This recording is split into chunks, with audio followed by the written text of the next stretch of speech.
11 number सवाल में है, 10 नंबर सवाल है, 11/25। तो 11/5 का स्क्वायर, यानी यह जो है 2 जीरो पावर और 5 2 का रूप है, इसलिए यह जो है 11/25 क्या है, शांत है। समझे। अब जो है 12 नंबर सवाल, निम्नलिखित में कौन अपरिमेय संख्या नहीं है। अपरिमेय संख्या नहीं है मतलब परिमेय है। √7 अपरिमेय है, √2 अपरिमेय है, √3 अपरिमेय है, लेकिन ये जो है आपका परिमेय है। कैसे, तो 75 का हम लोग तोड़ेंगे गुणनखंड, 3 से लगाएंगे तो 25, फिर 5 से लगाएंगे तो 5, और 48 का भी तोड़ेंगे। 75/48 है तो 2 से लगाएंगे तो 24, 2 से लगाएंगे तो 12, फिर 2 से लगाएंगे तो 6, फिर 2 से लगाएंगे तो 3, यानी इसमें 2 मिल गया और इसमें 2 ठो 5 मिल गया, यानी 5 अलग रहेगा और रूट में 3 आ गया, और इसमें 2 दूना 4 आ गया और रूट में 3 रहेगा, तो √3 कट जाएगा, यानी बच गया 5/4। इसलिए यह अपरिमेय नहीं है, यह परिमेय है। अगला नंबर सवाल देखेंगे,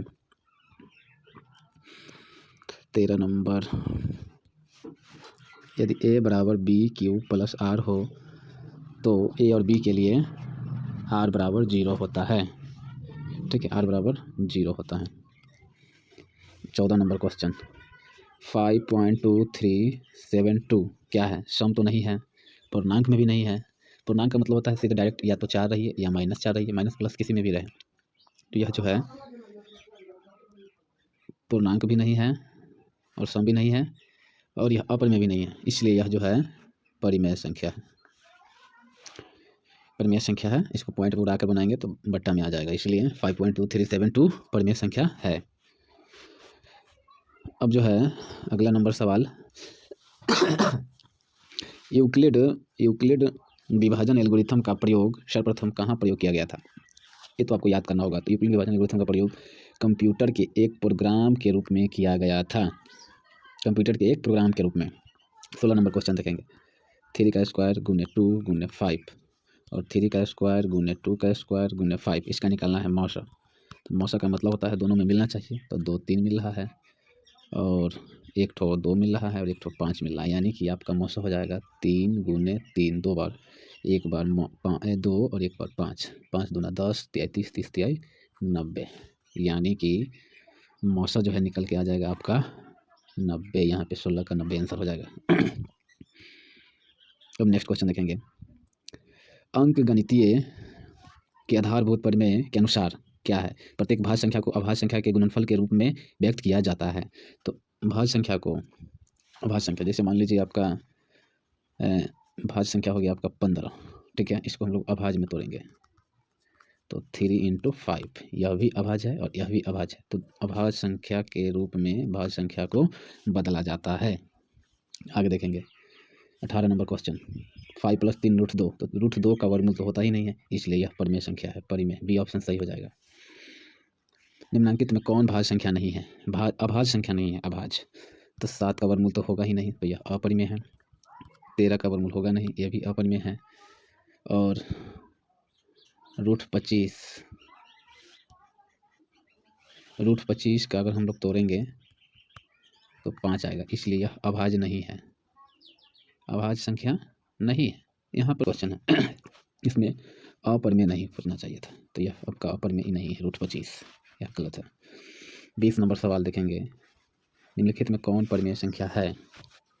√3 अपरिमेय है, √5/5 ये भी अपरिमेय है, √2 से √2 कट जाएगा तो सिर्फ 2 आएगा, तो यही हो गया आपका परिमेय संख्या। ऑप्शन नंबर सी सही हो जाएगा।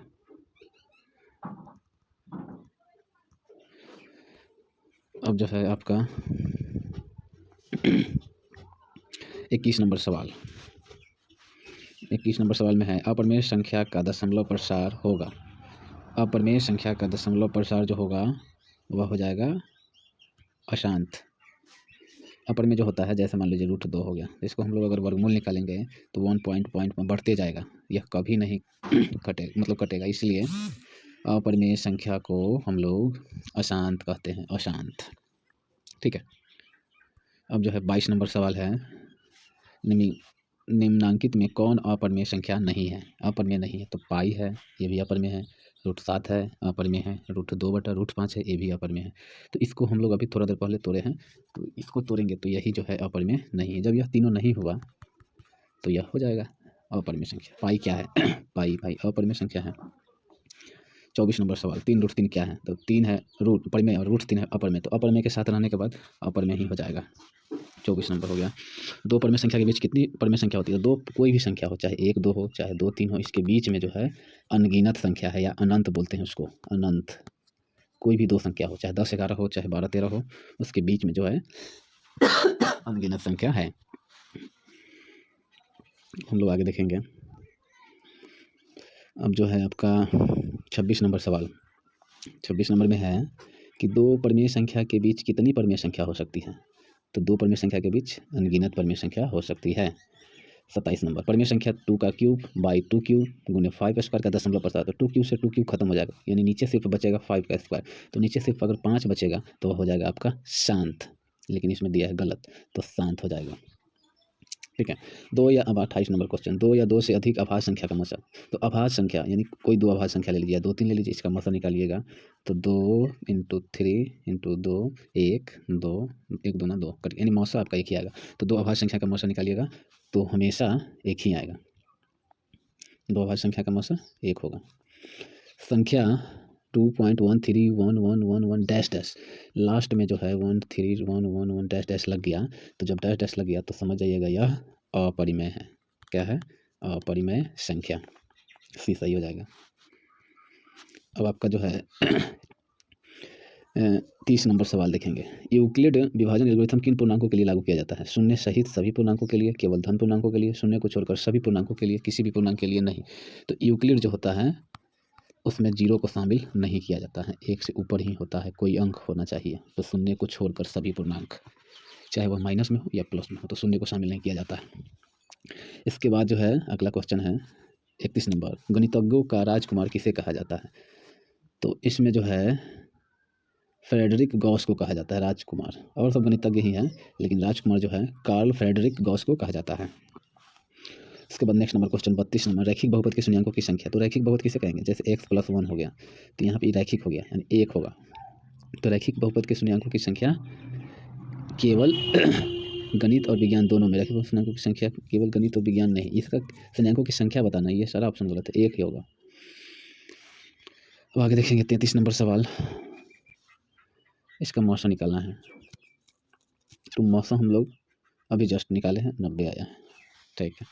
परमेय और अपरमेय संख्या गुना, मान लीजिए एक परमेय है और एक अपरमेय है, इसको गुना करेंगे तो अपरमेय ही हो जाएगा, अपरमेय ही हो जाएगा। अब जो है अगला नंबर सवाल है, यूक्लिड विभाजन एल्गोरिथम का प्रयोग से क्या प्रकलित करने का तकनीक है? तो यूक्लिड विभाजन से हम लोग मौसा निकालते हैं, मौसा, यूक्लिड विभाजन से मौसा निकालते हैं। अब आ गया आपका बहुपद का सवाल, 36 नंबर सवाल, 6x² - 11x + 3, इसमें कर रहा है शून्याङ्कों का योग। तो योग बराबर -b/a। तो इसमें b का मान जो है माइनस में है, 11 पहले से ही है, और एक माइनस इसमें भी है, और a का मान 6, माइनस माइनस खत्म हो जाएगा, तो 11/6 आ जाएगा आंसर, यानी सी ऑप्शन सही हो जाएगा। अब आ गया बहुपद का क्वेश्चन। 1 नंबर क्वेश्चन बहुपद का, निम्नांकित में इतना के शून्य कौन कौन है? निम्नांकित में इतना का शून्य जो है आपको, जिसके मान से अगर शून्य आ जाएगा, थोड़ा इसमें गलत टाइप का क्वेश्चन लग रहा है, इसको चेक करना पड़ेगा। दूसरा नंबर सवाल, यदि बहुपद इतना के मूल बराबर है परंतु विपरीत चिन्ह के हो तो a का मान। तो विपरीत चिन्ह जब हो जाएगा, यानी एक प्लस में होगा और एक माइनस में होगा, तो अगर दोनों को हम एक साथ करेंगे तो 0 ही आएगा। ठीक है। एक विपरीत हो, एगो सीधा हो, तो उसको हम लोग अगर अल्फा प्लस बीटा करके बनाएंगे, तो विपरीत है तो मतलब माइनस में, एक प्लस में है तो 0 ही आएगा। अब अगला नंबर क्वेश्चन तीसरा, यदि किसी द्विघात बहुपद में x² + 2x + 5 के मूल अल्फा बीटा हो तो अल्फा प्लस बीटा का मान, अल्फा प्लस बीटा बराबर -b/a। तो b माइनस में 2 है और 1 है, तो 2 आंसर आ जाएगा, 2 आंसर हो जाएगा इसका। अब चौथा नंबर सवाल, 4x² + 1/7 किस प्रकार का बहुपद है? तो यहाँ पे 2 पावर है, तो 2 पावर जब रहेगा तो समझ जाएंगे द्विघात बहुपद है।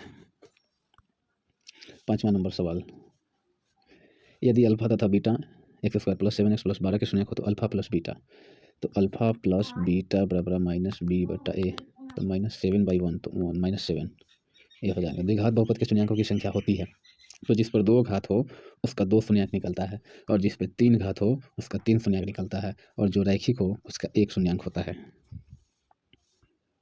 तो इसका आंसर हो जाएगा आपका 2।